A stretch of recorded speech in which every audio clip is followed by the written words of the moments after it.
Lake, and welcome back to Tibet This Week, where we bring you weekly news on Tibet, His Holiness the Dalai Lama and Central Tibetan Administration. Let's have a look at top headlines from this week. His Holiness the Dalai Lama to give teachings at Kalachakra Teaching Ground in Bodh Gaya. Sikyong embarks on official visit to Bodh Gaya and Bangalore. Sikyong and Deputy Speaker address a group of students on the issue of Tibet. Department of Education holds leadership workshop for school prefects. We Tag Washington calls on Representative Rick Larson to support U.S. Tibet bill in a virtual meet. Former Tibetan political prisoner Venerable Golog Jigme visits Office of Tibet, Canberra.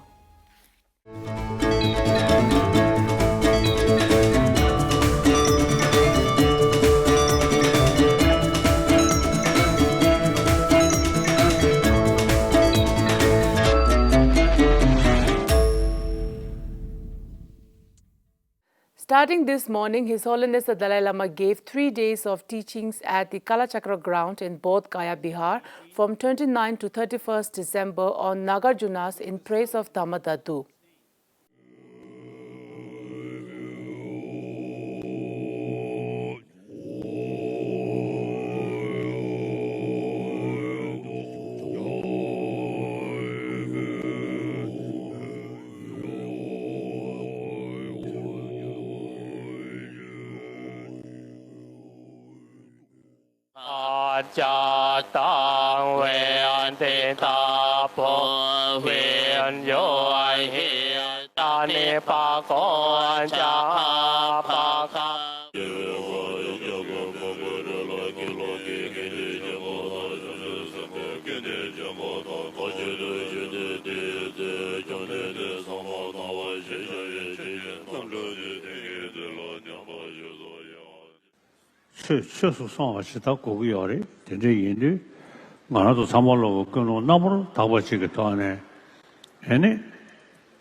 Sendi togo tamsung tonda ane chimashi ngondo zam thomna samba tede mayimba 탐제 개별 고방 thomna sambe thone 대야 설자 탐제게 체도 sambachi tede chigita loda debe thone chababe che nyababe nye tiku yore.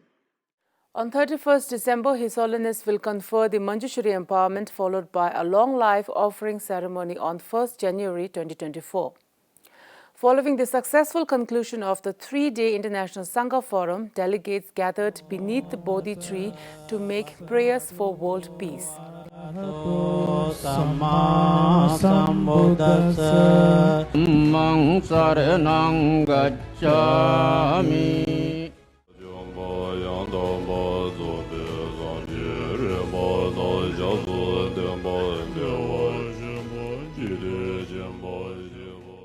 His Holiness the Dalai Lama joined the delegates to lead the prayer at the Mahabodhi temple, where he was greeted by Sakyong Rinpoche, Changze Cheje Rinpoche and Kandethi Rinpoche.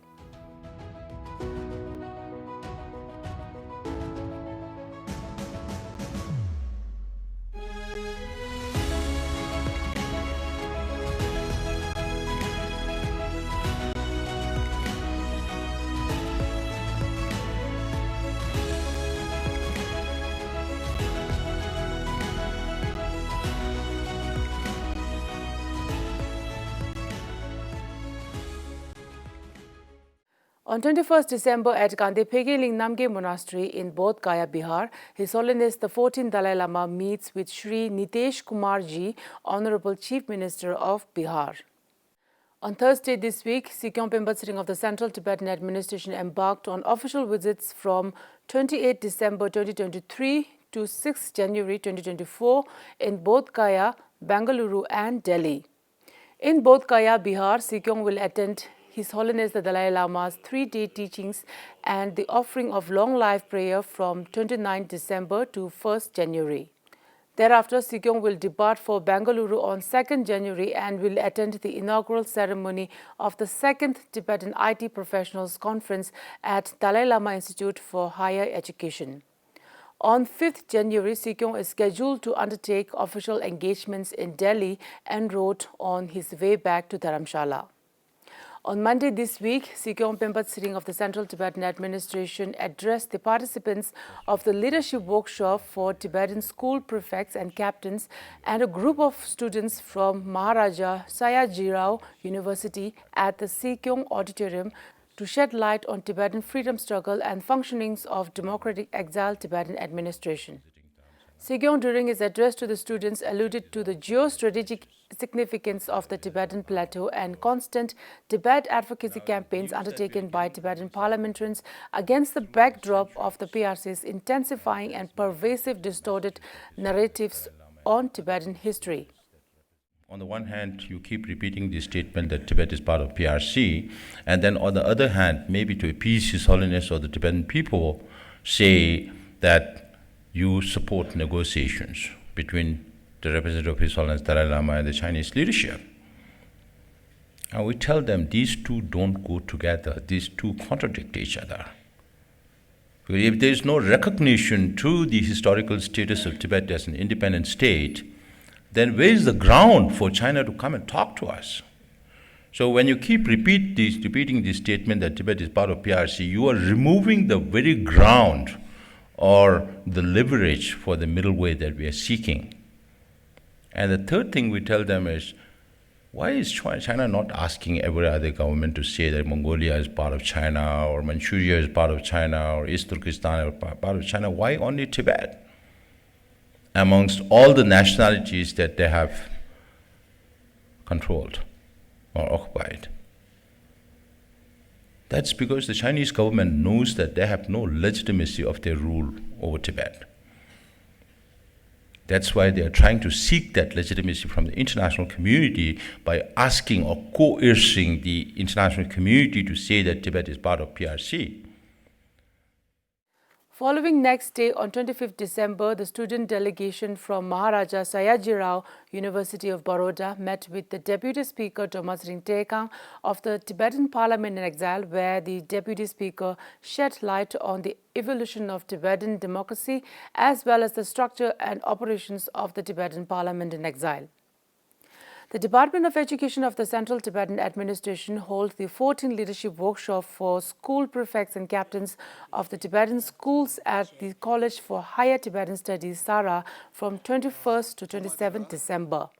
Sherik Kalun Thalam Doma Changara graced the inaugural ceremony, where she spoke about the importance of holding such workshops, the necessity of the youth shouldering the responsibility of the future, and the transformation of Tibetan society under the guidance of His Holiness the Dalai Lama, especially reminding the gathering of the fortune of the Tibetan public receiving through his blessings and combined goals of modern and traditional education.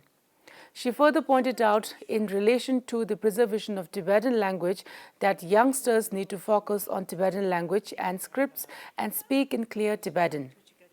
Sessions included topics on secular ethics, the middle way approach of the Central Tibetan Administration, the importance and method of textbooks, scholarships, the importance of Tibetan language and culture, the aim of education and introduction to Central Tibetan Administration, cyber safety and security, and gender equality.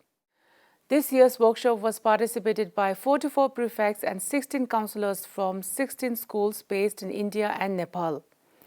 Seattle-based VTAG member Lobsang Sering met with Jessica Kopman, a staffer in Washington District No. 2 office in Everett, and J.Z. Golden, Legislative Director in Washington, D.C., in a virtual meeting via Zoom on 22nd December.